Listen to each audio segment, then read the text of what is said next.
Thanks for tuning in. It's been a few months since I made a video, so anyway, here I am. Today I want to talk about made in the image of God. I'm sure you've all heard that expression that man is made in the image of God. Now before I go waxing lyrical about God, I don't know if there's a God up there. I haven't got a fucking clue. And nobody has.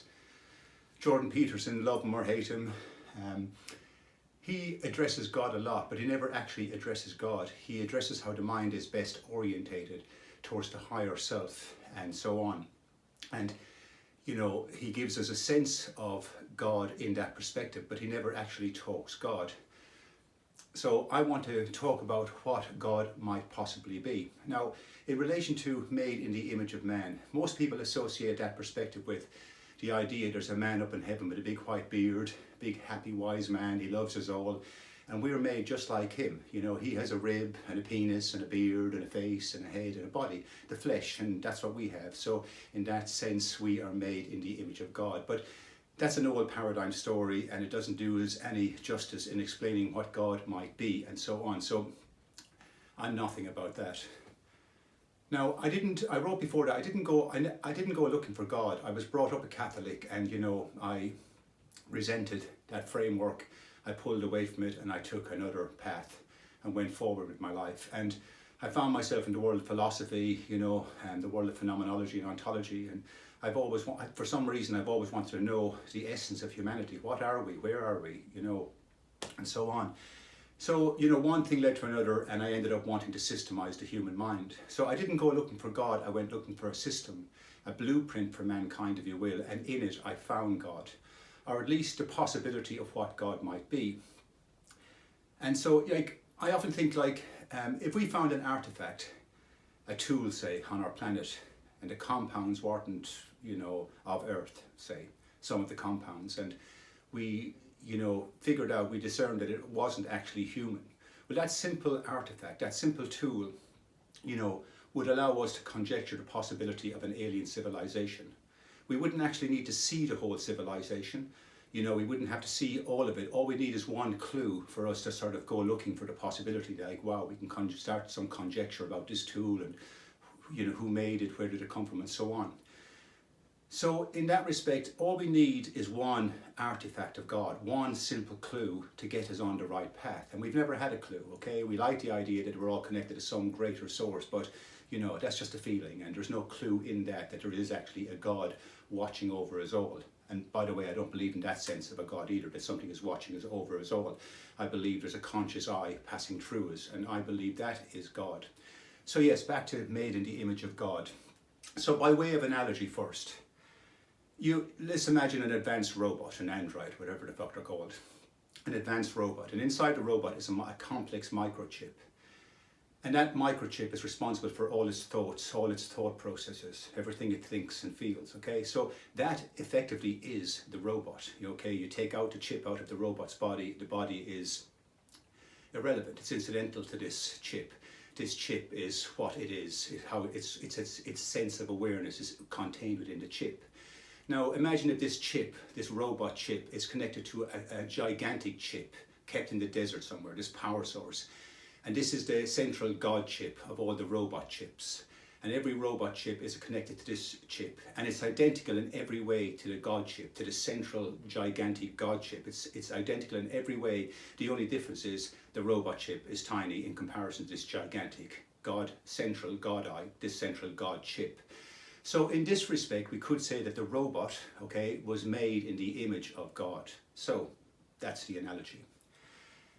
So if you have been listening to my streams and reading any of my work, you know, I go on all the time about a systemic set of modes within the eye that allow us to enter all fields of thought. And I don't want to go back over them all. You know, if you haven't heard my work before, then go back to some of the videos and watch them. You'll get a sense of the set I'm talking about. But if you have been watching my videos, then you know where we are.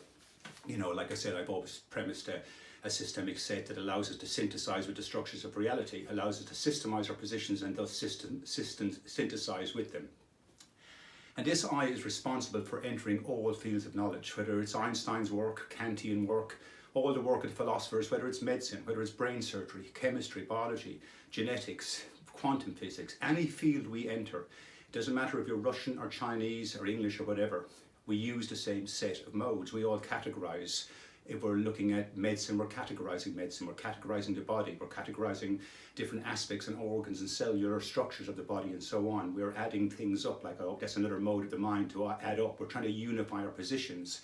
We're trying to combine with the correct configuration of things.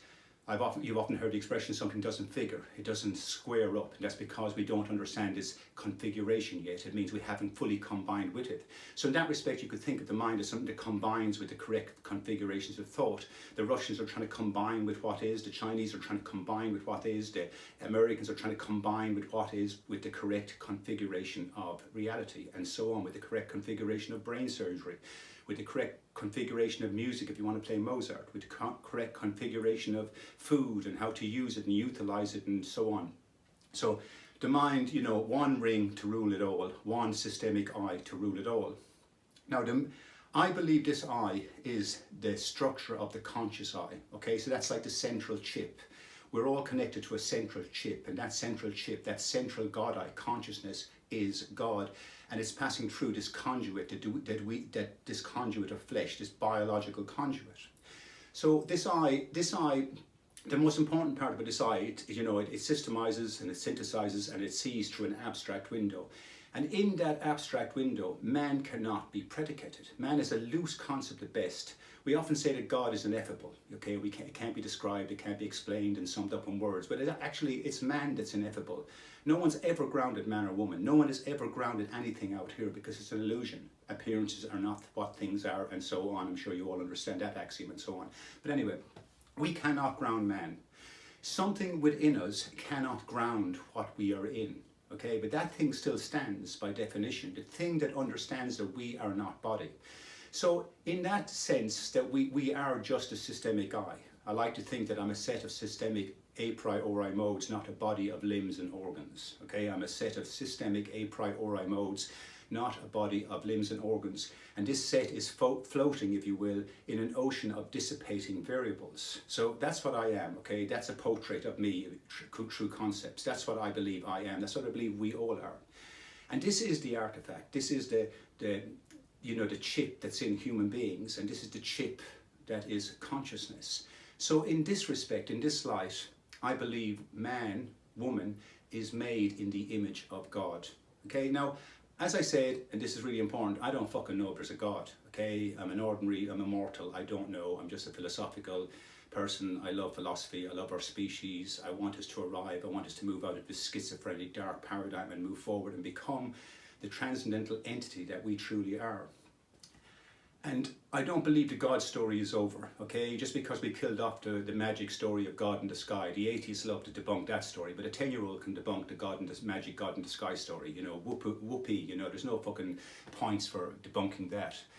But that doesn't mean God is dead, okay? There's no audacity. We don't fucking even know what we are, okay? We're in a universe and we don't even know what dimension is, okay? We're a clueless species, okay? We have relative significance and we have a set of modes, a set that error correct. It's always correcting itself, trying to combine with the correct configuration of things and so on.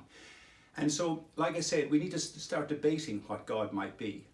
And I at least am giving you a clue, something new to look at. You have to contend that, okay? There is a systemic set within, and it enters all fields of knowledge, and it's a gigantic set. It's just such a powerful, it has such magnitude, this set. It's so powerful that it understands through the abstract window that the body we're in is not what we think it is. Okay, that's fucking phenomenal.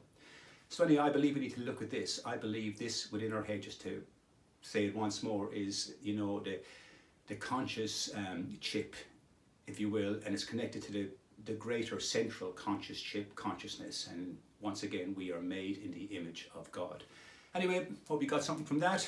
Hope it gets your mind thinking. Sit back, have a cup of tea, smoke a spliff if a spliff is your thing, and have a little think about it. Thanks for tuning in. Please promote my channel. And thank you. Peace and love and logic.